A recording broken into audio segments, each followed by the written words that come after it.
Dituduh mencuri ponsel, seorang santri di Boyolali, Jawa Tengah, dibakar hingga mengalami luka-luka di tubuhnya.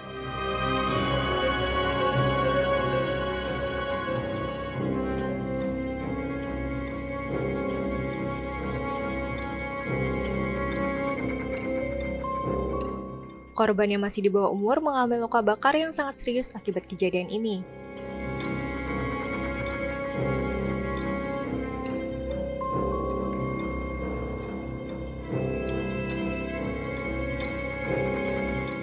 Diketahui orang yang tega membakar santri berinisial SS ini merupakan seorang tamu pondok pesantren Darussis Syahadah.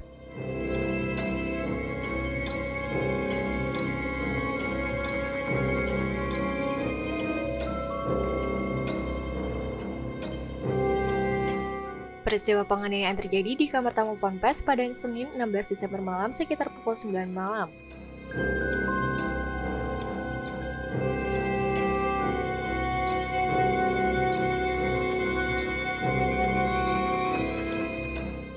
Penganiayaan bermula saat pelaku Galang Setia Dharma mendapat laporan dari adiknya yang juga salah satu santri di Ponpes tersebut soal ponselnya yang hilang.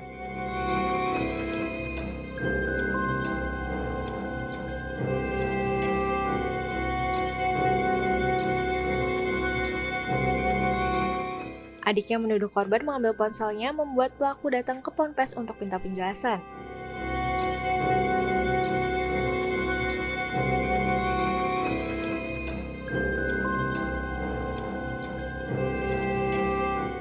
Adik pelaku meminta pengasuh Ponpes untuk memanggil korban, saat itu pengasuh tidak mengetahui rencana dari pelaku.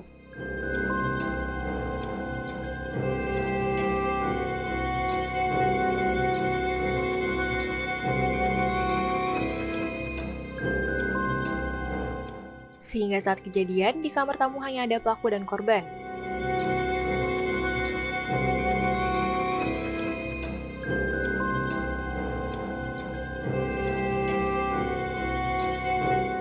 Saat minta penjelasan kepada korban, pelaku menyiramkan BBM jenis Pertalite ke tubuh korban dan pelaku menyulut korek saat korban terus membela diri.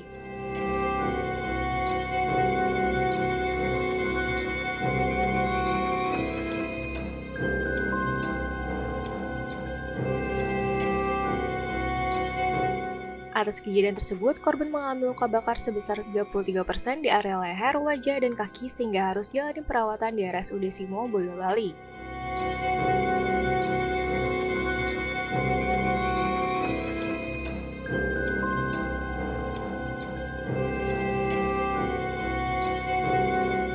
Pihak polisi telah melakukan olah TKP dan menangkap pelaku yang langsung dijadikan tersangka.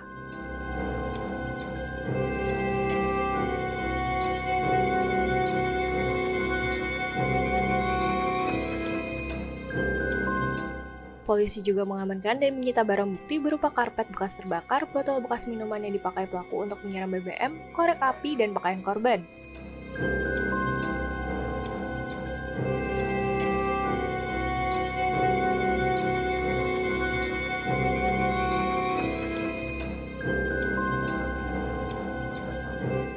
Oke, selamat malam rekan-rekan. Jadi terkait kejadian santri di Pondok Pesantren Darussis Syahadah Putra Kedung Lengkong Simo Boyolali yang menjadi korban pembakaran, di mana santri ini atas nama Saini Saputra, umur 15 tahun, asal dari Sumbawa Barat, NTB, yang bersangkutan belajar di pondok tersebut mulai bulan Juli 2024. Jadi peristiwa itu berawal dari kedatangan pelaku atau yang sudah kita tetapkan tersangka hari ini atas nama Muhammad Galang Setia Dharma, usia 21 tahun, laki-laki, pekerjaan guru agama, alamat di daerah Kaliwungu, Kendal, datang ke pondok pesantren tersebut sebagai tamu setelah diberitahu oleh adiknya yang kebetulan juga santri situ, yang mengabarkan bahwa HP miliknya itu diambil oleh korban ini, sehingga tersangka ini datang ke pondok pesantren tersebut untuk mencari tahu atau menanyai langsung kepada korban Namun dalam prosesnya tersangka ini sudah menyiapkan bensin atau pertalite yang ditempatkan dalam botol bekas minuman.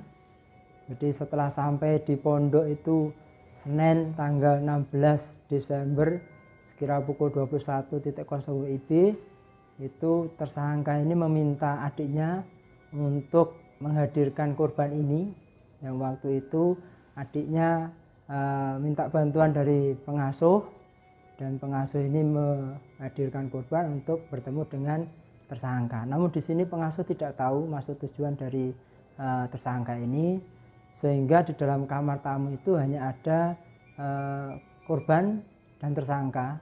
Dan waktu itu tersangka menanyai kepada korban terkait dengan kejadian hilangnya HP dari adiknya. Ya.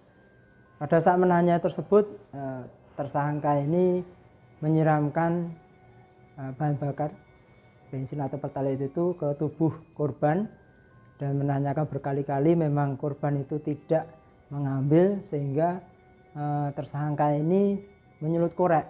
Ya. Akhirnya si korban ini terbakar.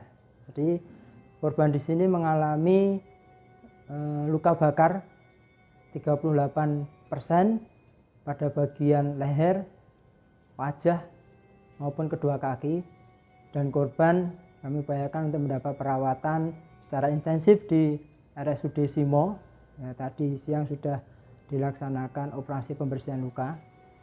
Jadi untuk perkara tersebut, setelah kita mendapatkan laporan, langsung kami lakukan cek dan olah TKP, mengamankan barang bukti di TKP berupa karpet bekas terbakar, pakaian korban, botol yang masih ada bekas bahan bakarnya itu, korek api. Ya. Kita amankan, kita sita. Kita juga menelusuri terkait di mana tersangka ini membeli bahan bakar tersebut untuk menguatkan bahwa tersangka sudah ada niat atau perencanaan.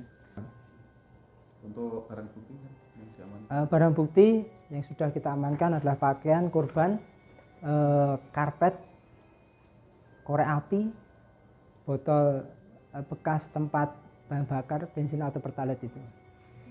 Oke. Jadi untuk perbuatan tersangka ini kami terapkan pasal 187 ke 1 dan ke-2 KUHP dan atau pasal 353 ayat 2 maupun ayat 1 KUHP dan atau pasal 80 ayat 2 Undang-Undang Nomor 35 Tahun 2014 tentang perubahan atas Undang-Undang Nomor 23 Tahun 2002 tentang perlindungan anak, di mana ancaman hukumannya maksimal 15 tahun. Ya. Jadi kami di sini akan membuktikan terkait dengan unsur penganiayaan yang direncanakan, di mana tersangka ini datang sudah membawa atau menyiapkan bahan bakar berupa bensin atau pertalite itu di dalam botol plastik yang dibeli di sekitar wilayah Simo. Ya. Kita sudah menemukan di mana tersangka itu membeli dan penjualnya sudah kita mintai keterangan. Atas perbuatannya, pria berusia 21 tahun ini dijerat pasal berlapis tentang perlindungan anak dengan ancaman hukuman 15 tahun penjara.